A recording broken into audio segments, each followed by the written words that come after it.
Hi, I'm Joan. I'm going to share some practice tips. I have 10 simple practice tips that will help you. If you're a beginner, and even if you've been playing for a while, you may still look at a piece of music and feel overwhelmed. If you're looking at a piece of music and think, oh my, something that is very helpful is to take the piece and play one staff at a time. You can play the treble staff first and then go back and play the bass staff. Then go back and put both hands together. If it's still overwhelming, you can put both hands together one measure at a time. You play measure one, and after you've mastered measure one, then you go on and you add measure two. And then you go back, you can play measure one and measure two. After you've mastered measure two, you add measure three. So then you go back and you play measure one, measure two, measure three, and you just keep it going until you've got it. My piano teacher, when I was a child, used to only assign a section at a time. Also, another trick that I have used and still use is to start learning a song with a section from the beginning and a section from the ending. Then you keep adding measures until you meet in the middle. So that moves us on to our next topic, sight reading. Now, I've always been a great sight reader, but I've been teaching for a little bit of time now, and I've had students that were terrible sight readers. And then I had other students that were amazing sight readers. Now, I've had a few that were wonderful. The bottom line here is to know your lines and your spaces of both staffs. So E, G, B, D, F in the treble staff, F, A, C, E. And in the bass staff, you've got G, B, D, F, A, A, C, E, G. So if you've got that memorized, that will help you to be able to sight read.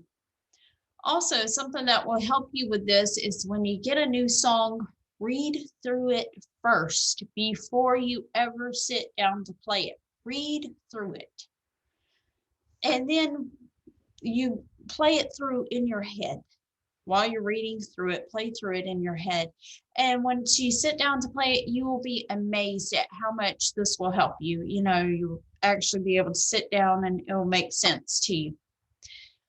Now, playing your category, especially if you are a beginner, find pieces of music that match your skill set. You should have something that's more difficult that you're wishing to attain, you're practicing to get there. Yes, you should have that, but you should also have something in your skill set that is easier for you to obtain. This is where a music tutor can help you select pieces to practice. The internet is full of appropriate pieces for your skill set, as well as websites. Also, lesson books will actually have lessons at your level and also will help you to go up to higher levels. Now, focus on your accuracy and not speed. When you look at a piece of music that you've been wanting to play, maybe you've heard it 1,000 times and it's Lang Lang playing, oh, I don't know, let's say Turkish March, and he just flies through it and it's beautiful. So you sit down and you've got Turkish March by Mozart and you're like, yeah, I'm going to play through it. Doesn't work that way. Play through it, yes, but play through it for accuracy. So go through the music and play it slowly for accuracy first. Once you've mastered the accuracy, then you can work on your speed and get it faster and get it to where you want. So this brings us to consistent practice.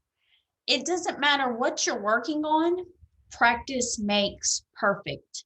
So start with some warm-up exercises. Maybe you could do some preliminary exercises with your hands or some hand exercises. Maybe you could do some scale exercises, just depends on whatever level you're at, but do some exercises first and then practice through your music at least once a day. Set aside some time to practice, at least 15 minutes to focus on the fundamentals. This will help you retain what you're learning. And so that brings us to memorizing your music. Now, this is not an easy job, but it will definitely simplify your playing. Now, my teacher would take a piece of music and she would take it and cut it into parts. You learn this section and memorize it. Then you go on to this section and you memorize it. And then this section and memorize it. And that really seemed to help. She cut it into bite-sized pieces.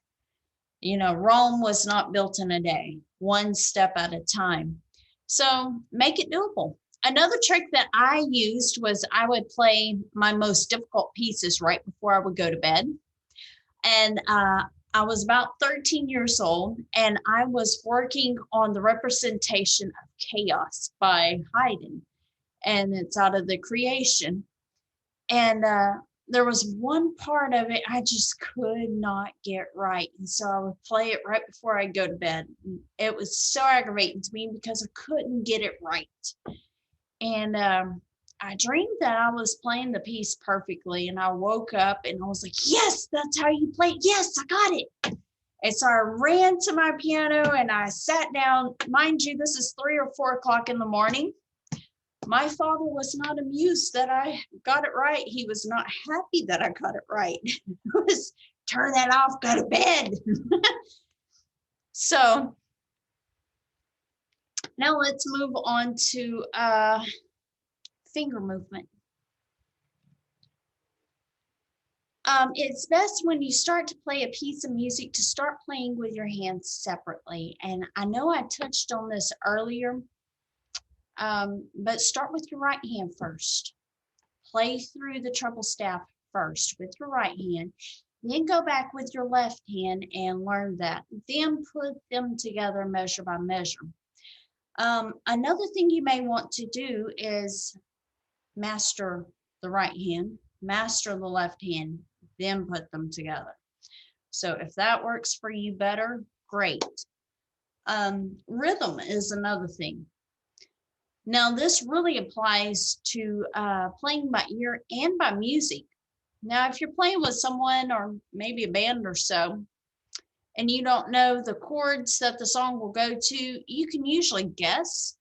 Now you have to keep the beat going, but let's say you're playing in the key of C, and you know there's a good chance it's going to go from C to F to G to A minor, maybe D minor or E minor, perhaps. Circle of fifths, right? Okay, but where's it going to go to in that particular song? Who knows? This has happened to me and happens to me all the time at church. You know, it'll be in worship service and they'll start playing some song I don't even know. I've never played before in my life. And so what you have to do is keep the beat going, but you know, you're in this key and it's probably going to go to this chord, and it's probably going to go to this chord. And so you just got to kind of listen and kind of, okay, yeah, they hit the 7th chord there. Yeah, it's going to go here. And so jump there, but keep the beat going. That's the main thing. And then just figure it out as you go. Flexibility. Now, whenever you're starting to play the piano, I've had lots of students do this. They always tense up and they play really loud and obnoxiously, and it's like, oh my God. Okay, relax. Whenever you sit at the piano, it's best to just let your hand glide over the notes and play them softly. Don't hit the keys and don't be rigid in your movements. Relax, let your shoulders drop. Don't have your shoulders up here in tense and you hit and it sounds terrible. So just relax, be natural. Finally, ear training. Listening to other people play and learning where they go and improvise.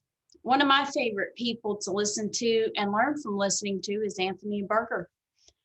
I love listening to him and trying to figure out what he's doing and try to do it myself. I'm sure you probably have people you like to listen to and would like to play like them.